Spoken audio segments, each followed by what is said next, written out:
Bills that loan?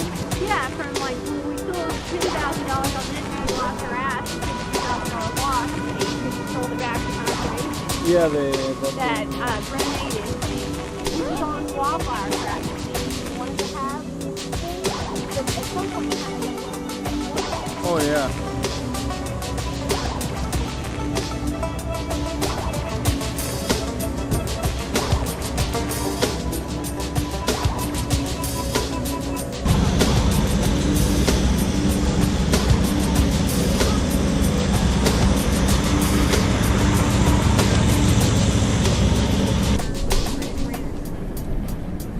Yeah, I think they missed the flood part on on their motor. I don't know.